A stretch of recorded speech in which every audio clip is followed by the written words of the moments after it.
Olá, estamos iniciando a primeira live das 10 lives que faremos pelo Instituto IRTS, que é o nosso Instituto de Recursos e Processos nos Tribunais Superiores, em comemoração aos 10 anos do novo Código de Processo Civil, que faz aniversário neste mês de março de 2025. E nós traremos vários convidados especiais, doutrinadores que estudam muito o processo civil como um todo.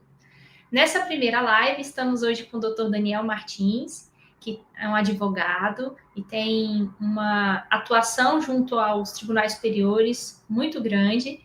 Queria agradecer a sua participação, Dr. Daniel, seja bem-vindo. O prazer é meu. O Daniel também faz parte do nosso instituto, é um brilhante advogado e para a gente é uma grande satisfação tê-lo aqui conosco, viu? Seja sempre bem-vindo. O prazer é meu. Então, nós vamos dividir a nossa live, que vai ser rápida, de uns 30 minutos. Vamos conversar sobre os pontos que tanto eu, Larissa, acho interessante, pontos que a gente acredita que foram inovadores com o novo Código de Processo Civil. Vou trazer algumas questões, e aí o doutor Daniel também vai trazer a opinião dele sobre esses assuntos e trazer suas colaborações também.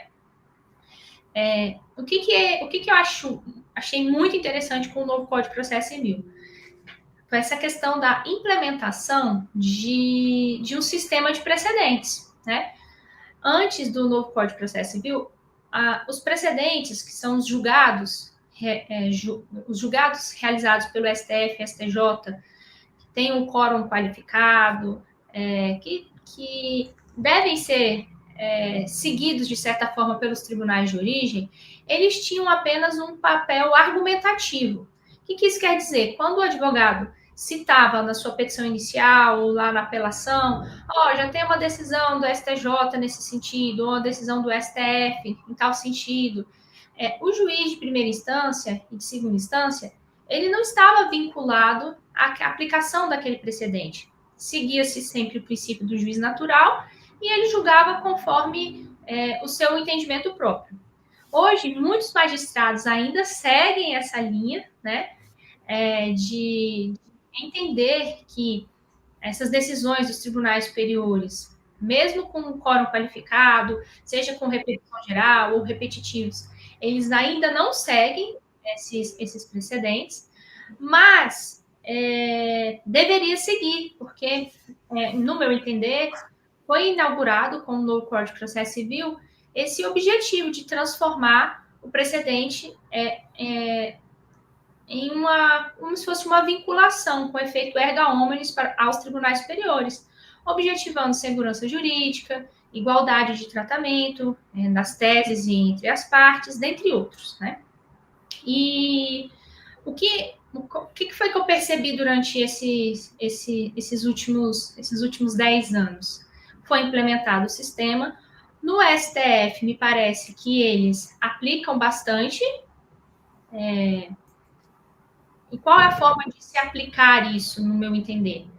A partir do momento que o STF aceita reclamações de quando seus julgados não são aplicados, é uma forma dele mostrar, de certa forma, o poder dele e fazer com que aquela decisão que eles tomaram seja cumprido pelas instâncias inferiores.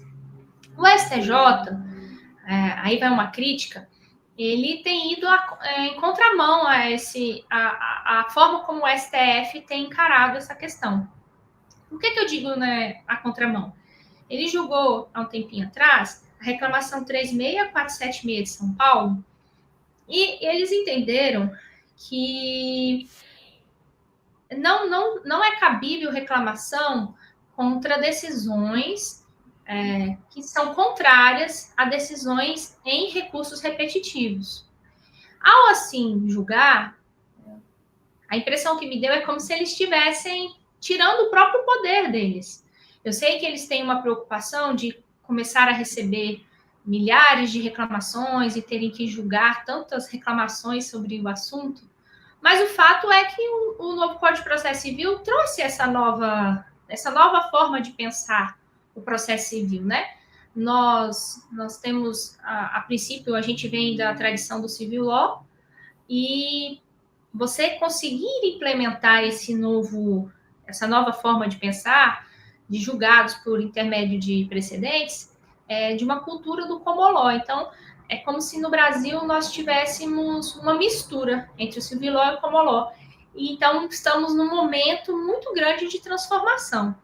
E é um momento legal para você ser advogado, né? Porque você tem a oportunidade de atuar e fazer com que esse novo entendimento seja realmente levado em consideração.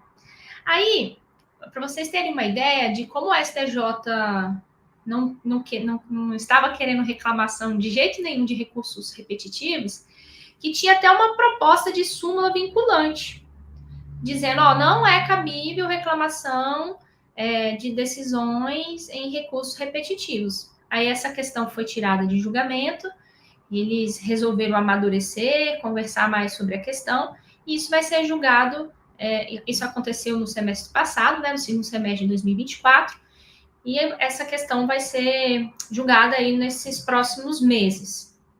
E também, depois do Código de Processo Civil, em 2022, teve a emenda constitucional 125, que criou a arguição de relevância.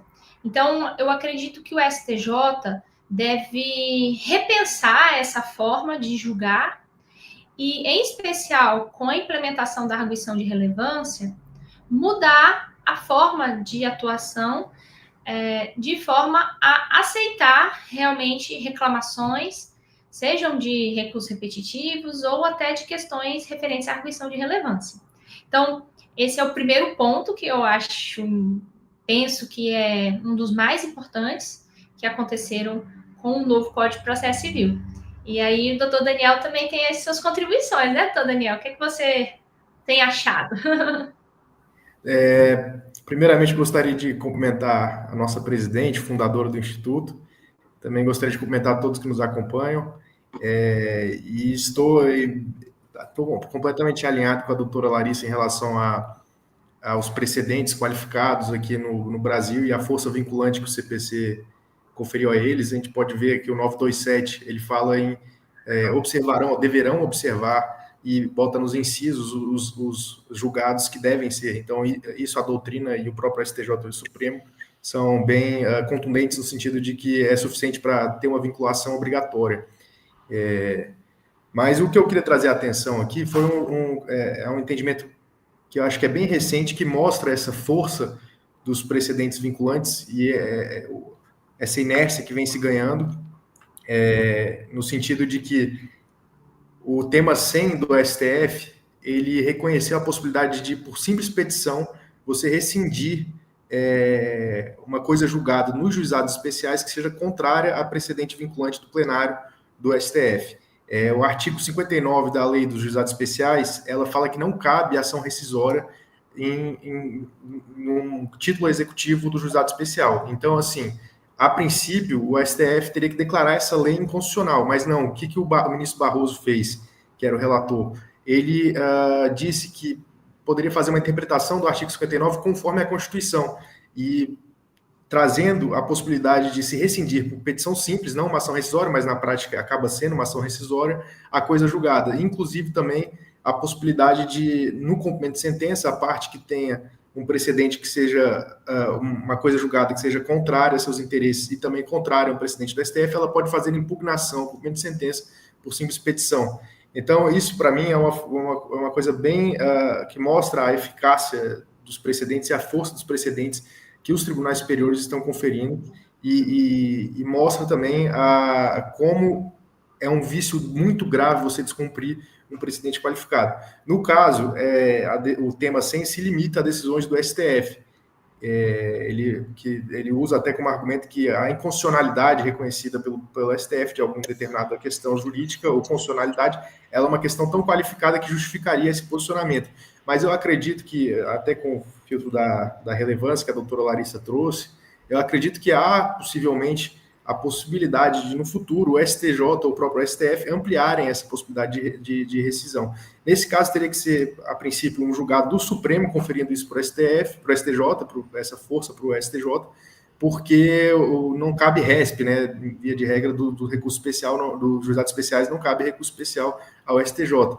Mas, eventualmente, um tema poderia ser suscitado no STF para ampliar o tema 100. Então, assim, um tema filhote, vamos dizer assim, para conferir essa possibilidade de rescindir também a coisa julgada do juizado especial quando ela for contrária a precedente vinculante do STJ. Então, assim, esse é o que eu queria trazer em relação ao tema 100. Muito legal, muito interessante. Então, fica bem claro, assim, pelo menos no meu entender, a diferença de tratamento do STJ e do STF atualmente a respeito dessa questão do sistema de precedentes, né? E realmente me parece que o STF tem se firmado, talvez por ele já ter um costume, né? Porque ele já tem um filtro que é a repercussão geral, desde a emenda constitucional 45, então há bastante tempo ele já vem trabalhando com essa questão de implementação de uma jurisprudência mais consolidada. E o STJ, apesar de ter sido criada a arguição de relevância, ainda não foi implementada. Então, acho que eles ainda estão engatinhando, né, nesse sentido. Então, acho que o primeiro ponto que a gente está conversando aqui, que achamos interessante, é essa questão do sistema de precedentes inaugurados aí com o novo Código de Processo Civil. E agora, eu vou trazer uma questão que não diz respeito propriamente dita ao STJ, ao STF, mas se diz respeito, sim, ao Código de Processo Civil, que é uma inovação que ele trouxe na parte do processo de conhecimento. O que acontece? Com o novo Código de Processo Civil, quando o juiz faz o seu despacho saneador, ou seja, quando ele analisa o processo e vai deferir ou indeferir provas, antigamente, se você pedisse alguma prova, né, no CPC de 73, e essa prova fosse indeferida, você tinha que entrar com recurso de agravo de instrumento, né, necessariamente para não haver uma preclusão.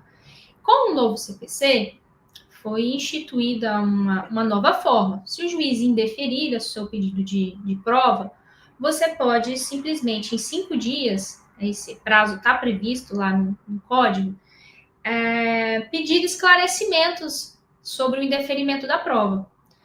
E aí o juiz tem que se manifestar. Eu já tive vários casos que o juiz indeferiu a prova e após esse pedido de esclarecimentos, ele reconsiderou a decisão, determinando a produção da prova, tá? E se o juiz não reconsiderar a decisão dele, essa decisão, você vai poder tratar essa questão da prova no seu recurso de apelação ou nas suas contrarrazões. Agora, se o juiz indefere uma prova e em 5 dias você não pede esclarecimentos, a gente diz que vai ocorrer a estabilização daquela decisão. Então, não vai adiantar depois eu vir arguir cerceamento de defesa, que teve o julgamento de forma indevida, porque precisava provar a questão XYZ. Então, a minha sugestão, como eu atuo bastante nessa parte do processo de conhecimento, é que o advogado tome esse cuidado e sempre peça os esclarecimentos quando alguma prova for indeferida, para que depois ele possa arguir esse cerceamento de defesa, seja na apelação ou nas suas contrarrazões, e se depois a decisão em sede de sentença ou em sede de tribunal lhe for desfavorável por conta de alguma prova que não foi produzida, você pode entrar daí com um recurso especial, alegando esse cerceamento de defesa com base na violação ao seu direito de prova. Então, esse é um ponto que eu acho bem relevante e que vejo que muitos advogados não têm esse cuidado. Só que o prejuízo, ele não acontece na hora, né? Vai ser só depois, quando o processo está lá em segunda instância, que às vezes, dependendo do tribunal, demora alguns anos a ser julgado, que aí vai surgir o problema, porque você vai ter uma decisão desfavorável, e não vai ter condições de levar essa tese de cerceamento de defesa para o STJ julgar. Então, precisa de uma atenção muito especial. Para mim, é um dos pontos mais relevantes assim na parte do processo de conhecimento. Não, com certeza, doutora, muito interessante mesmo. O saneador ali é importantíssimo e os advogados devem estar atentos nesse momento, que realmente ali é decisivo, às vezes pode ser fatal nos dois sentidos, né? Um tema também que eu acho interessante que demonstra a eficácia, a força que os precedentes têm ganhado, a cultura de precedentes tem ganhado no Brasil, é a tutela de evidência, né? A tutela de evidência, ao contrário da tutela de urgência, ela é baseada apenas na probabilidade do direito, ou seja, não precisa ter um risco de dano imediato, não, ela só se baseia no fato de uma parte ter explícita razão, vamos dizer assim.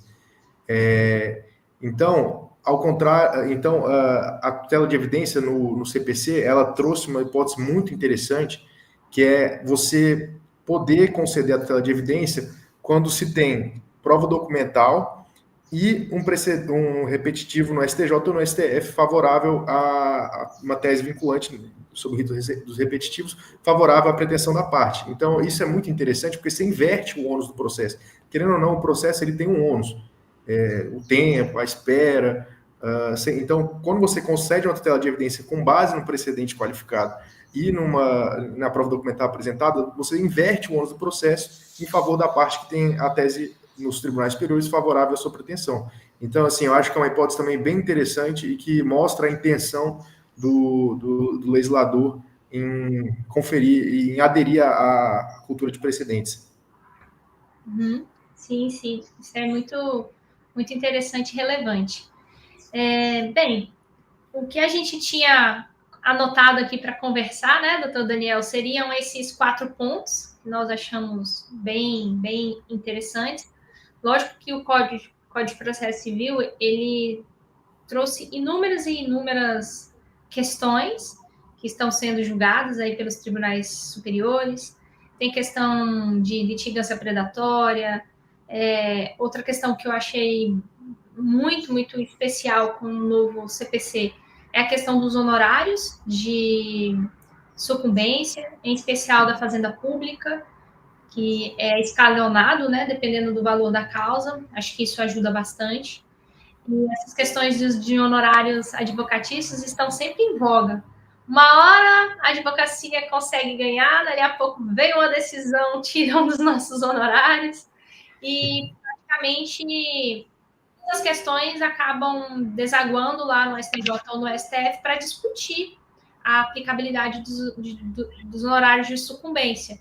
Às vezes, verificando a possibilidade de aplicação por equidade ou sobre o valor da causa. É um tema bem sensível, no meu entender, né? A questão dos honorários. E os advogados têm que tomar muito cuidado, porque não se dá para entrar com ações temerárias, né? Porque senão o prejuízo é muito grande para o cliente nessa parte dos honorários de sucumbência. Então, assim, a gente tem inúmeras questões que foram alteradas, no meu entender, para melhor, né? Eu acho, eu atuo muito aqui em Brasília, nos tribunais, por exemplo, no TJDFT de Brasília, tem sido muito rápida a prestação jurisdicional. Então, a gente tem decisões que são ágeis, em pouco tempo o processo já é julgado na primeira e segunda instância, e já está, se for o caso, lá no STJ, né? Sim. Mas tem alguns tribunais que precisam realmente melhorar muito essa prestação jurisdicional. Por exemplo, no Tribunal do Goiás, eu já acho que demora muito. É até difícil de se advogar no Tribunal de Justiça do Goiás, porque, no meu entender, é muito demorado o julgamento. E quando se demora, uma justiça tardia, muitas vezes não é mais justiça, né? Então, essa prestação jurisdicional ágil, ela é muito importante e relevante. E o CPC trouxe vários instrumentos nesse sentido, né? De tentar... Uma previsibilidade também, né? Previsibilidade, como a gente falou, essa questão do sistema de precedentes é para trazer previsibilidade também, sabe? E os tribunais superiores, tanto o STF e o STJ, eles têm essa função de manter uma coesão do sistema jurídico, porque é muito desconfortável você chegar para o cliente e falar, olha, você não ganhou o seu processo porque o seu processo caiu com o juiz X e ele tem aquele entendimento. E ele fala, poxa, mas meu colega entrou com a mesma ação e recebeu os valores e tal, e tal. Aí você fica assim, pois é, né? Agora, a partir do momento que você aplica os precedentes e as questões são julgadas da mesma forma, provavelmente você vai ser respeitado esse princípio da igualdade e os processos serão julgados de forma mais coesa e igualitária. Reduz até espaço para arbitrariedades, né? Isso é bem interessante. Você dá previsibilidade, você é realmente muito benéfico. Doutor, uma coisa que me surgiu aqui agora na cabeça e que mostra como esse cultura de precedência veio para ficar é que se pensar no CNJ como o órgão que é praticamente um executivo dentro do judiciário, né? É um executivo da justiça ali, ele bota as diretrizes para onde que o judiciário vai seguir. E o próprio CNJ emitiu uma recomendação, eu até me recordei aqui, eu não tinha nem pensado em falar nela, mas a recomendação 134 de 2022, que ela fala, é toda sobre a cultura de precedentes, e ela traz isso de forma muito incisiva, são acho que mais de 40 artigos nessa recomendação, todas voltadas a precedentes e a eficácia vinculante, a técnica de precedentes, enfim, então ela é muito interessante, acho que vale a leitura. Ela, por ser uma recomendação e não uma resolução, ela não vincula, mas é uma hipótese de soft law, né? Soft law. Então, assim, é muito interessante mesmo essa recomendação e foi assinada pelo ministro Fux, na época, presidente do CNJ, mas ela é uma outra recomendação muito interessante também, inclusive que incentiva a aplicação o artigo 9º, incentiva a aplicação do precedente não só em casos iguais, mas análogos, né? Então, isso é muito interessante mesmo, e vale a leitura, e eu já venho usando algumas vezes em peças, então, acho que é um carimbo aí do CNJ de que o cultura de precedência veio para ficar. Uhum. E eu também lembrei de um outro assunto que eu acho muito relevante, e, de certa forma, ele intensificou após o Covid, que é a questão do uso da inteligência artificial no poder judiciário como um todo, e talvez o nosso código vai precisar até ser reformado daqui a pouquinho, porque está mudando muito rápido, né? E uma coisa que eu achei muito relevante eles estão implementando uma questão dos acórdãos serem meio que padronizados, né? E aqui no TJDFT a gente já tivemos publicações nesse sentido, e o objetivo, que me parece, é para auxiliar no uso de inteligência artificial nos julgamentos, né? Acho que talvez esse seja o objetivo primeiro, mas, ao mesmo tempo, também ajuda muito nessa questão de identificação de teses, da forma de se julgar, de se efetivamente se aplicar um sistema de precedentes, né? Então, essa é uma curiosidade que ocorreu aí durante esses 10 anos do Código de Processo Civil, e que, por certo, teremos muitas novidades nos próximos, não vou nem dizer anos, porque a inteligência artificial, ela está muito na nossa... A gente não faz nem ideia do que ela está fazendo, sabe? Então, eu acho que em meses nós já teremos muitas transformações e precisamos estar ligados e de olho, né? Porque, assim, acho que o papel do advogado, ele nunca vai ser substituído, mas a gente tem que saber utilizar essa automação, essa inteligência artificial ao nosso favor também, que é o que o Poder Judiciário está fazendo, está buscando também utilizar desses meios para que os julgamentos ocorram de forma mais ágil. E acho isso muito louvável. Acredito que não temos para onde fugir. Igual na época da Revolução Industrial, as pessoas ficavam preocupadas. Vamos perder os nossos empregos porque agora as máquinas vão dominar. Eu vejo que hoje tem muito esse discurso também. Meu Deus, agora ninguém mais vai ter emprego porque a inteligência artificial vai dominar. Eu não acredito nisso. Acho que igual o que vai ocorrer são transformações, né? Nós precisamos nos transformar para poder evoluir. As profissões vão se transformando também, vão sendo criadas novas formas de se trabalhar, de se resolver as questões, e a gente precisa estar antenado com isso, e agora tem vários cursos ensinando os advogados a utilizar inteligência artificial, e a gente não pode ficar para trás, né? A gente precisa utilizar desses meios Sim, também. com certeza. Com certeza. Uhum. Então, acho que é isso, né, doutor Daniel? Essas eram as nossas contribuições iniciais na nossa primeira live. Teremos as próximas, já estão agendadas no nosso calendário do IRTS. Temos professores muito, muito maravilhosos que vão participar desses próximos momentos, e estão todos convidados a aprenderem conosco, a estudarem e evoluirmos juntos. Perfeito, doutora. Muito obrigado pelo bate-papo. Foi muito legal. Foi, né? Eu também adoro. Fiquem com Deus, então, e até a próxima. Tchau, tchau. Tchau, tchau.